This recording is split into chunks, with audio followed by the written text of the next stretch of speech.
going into this thing. If there was something that could be to the demise of Funny Side, it was going to be how Jose Santos would handle him around the track, all that speed that he wanted to use, how would he harness it, how could he pace him, all those questions. Yeah, a lot of questions about the workout, the fast workout, and would that take a lot out of him. It wasn't so much the fact that he worked fast, and it wasn't so much that he went the first quarter mile in the workout in 21 4/5 seconds. It was what that told you about Funny Side. That wanted was to go. That he was very keyed up and very aggressive and wanted to go, and that's not exactly what you're looking for when you're trying to nurse a horse around in a 1.5-mile race. Let's look at him then into the first. Yeah, a horse that might have a little bit of a suspect pedigree at a 1.5 miles going in.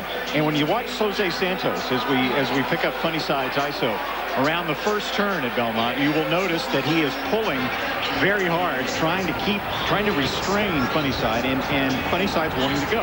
You look at Santos's legs; they're stiff, they're straight. He's pulling against the horse. He's really got a tight hold on Funny Side, and that is not conducive to being able to get a horse to go around there at a 1.5 miles. Should he have just talked to him beforehand and told him we're going to go slow in the beat? Oh, you know, the thing is, though, it wasn't that fast. It's just that he wanted to go so much faster, right? Yeah, he was rank, but that's basically the description for it. He was too aggressive. If Santos had given him his head, he might have gone 21 4. So he's forced to wrestle with him to try to slow him down. And in contrast with Jerry Bailey right behind him. Look at the two pictures left and right of how relaxed they look together. Exactly. I mean, by its very nature, if a jockey's going to wrestle with a horse, it's going to take a little bit out of the horse. It's tough enough to get a 1.5 miles under optimum circumstances, but when your horse is not relaxing, it makes it even tougher. I just know Santos looking to his inside to see who is coming, but as we learned earlier in the day, the preferred path this time was about 3 or 4 outside. Not running real wide like we talk about getting pushed wide accidentally, but actually choosing that place that was a little better running. And we talked earlier about how the goal for Jerry Bailey was a repeat of the Wood Memorial, and that's exactly what happened right there. Is he got a good outside stalking trip, and what happens in the stretch is also very, very interesting, because if you think back, okay, to the Wood Memorial, and Empire Maker edges Funny Side by half length. You remember when he took the lead from Funny Side, he hopped over to his left lead, his left running lead, and sort of goofed off a little bit.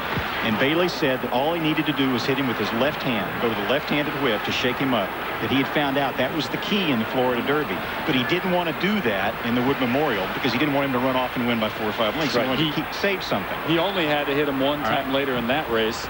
Exactly. When Funny Side actually came back on him. Now Empire Maker does the same thing in this race. He jumps over to his left-hand running lead, to his left lead, and then when you see there 10 Most Wanted comes roaring up on the outside, and you can't really see it, he's a little out of the picture right there, but what Bailey does, I forgot we were on the Funny Side, I saw there instead of Empire Maker, but Bailey actually goes back to his left-handed whip and enables Empire Maker to pull back away again from 10 Most Wanted. There we go. It shows how fickle we are. We're at an isolation of Funny Side, the potential Triple Crown winner, and we dumped off him when we saw he was a loser and moved on to some other horse.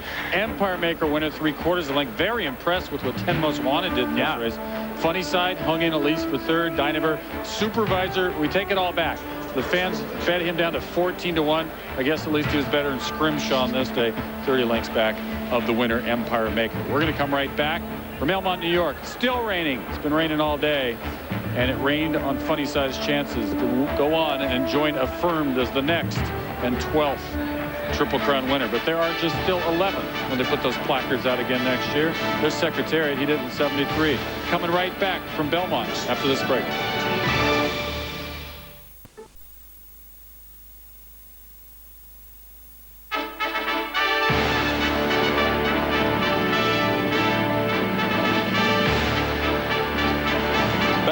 Belmont after Empire Maker has taken down Funny Side. If you're any kind of IRL fan, you're going to be watching the Bombardier 500. That's tonight, 8 o'clock. That's on ESPN. Both saying quite impressed with 10 Most Wanted running this. In fact, there was, for maybe 2 or 3 seconds, a time where you thought he was actually going to get by Empire Maker, didn't you? Oh, yeah. I mean, he got up even with Empire Maker, as Pat Day described, up to his throat latch, and it looked to me like he was going to go by, especially because Empire Maker was goofing off a little bit. Well, Pat Day told other things to Kurt Hoover. He interviewed him just a little bit ago.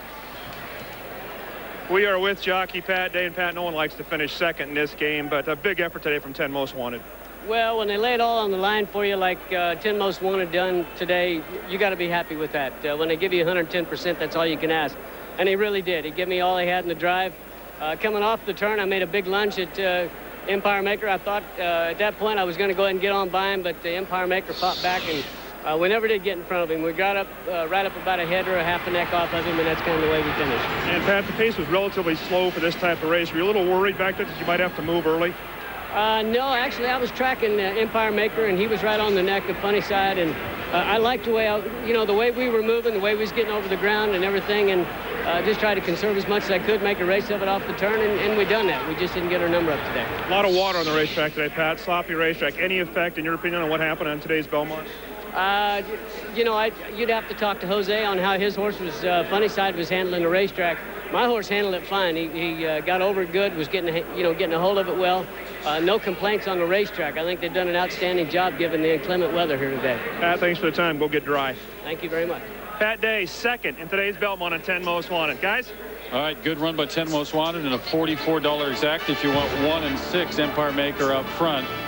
I like ESPN.com a lot, but I would have to say for complete Belmont coverage, log on to NYRA.com. That's NYRA, New York Racing Association. We're going to come right back and wrap it up from Belmont, where it's still raining, and where Empire Maker is still beating Funny Side. In fact, he beat 10 Most Wanted before he beat Funny Side.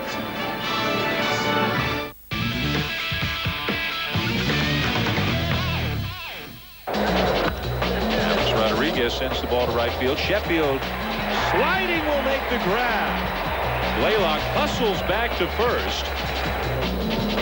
3-1, and Castilla up the middle. A-Rod knocks it down, shovels it with his hand to the bag. Fly al bosque central en su primer turno, roletazo. Ahí está buscando, se tira muy bien, bonita la jugada. David Ensign a primera y out. Story, which I know you told on Sports Center earlier today. Back to Maddox, diving stop, on to first in time. Boy, he's doing it all tonight. Did somebody say he could fill his position? Tejada to very deep center. Pierre on the track. He caught it. And there's a drive into the gap in right center field. Coming over and making a nice diving catch is Wilson. The truest test of strength, stamina, and character. ESPN presents the International Ironman Triathlon. Top athletes in endurance sports compete around the globe on the most demanding courses ever. The Ironman Triathlon World Championship on ESPN. It's crazy. Everyone's trying to predict whether the stock market's going to go up or go down. But that's silly. People should just invest for the long term. Look, if you invested in the Australian stock market every year for the last 20 years at the worst possible time and stayed invested in it, you'd still have tripled your money by now. If you invested on those bad days, you'd have felt like an idiot. But you'd be a rich idiot.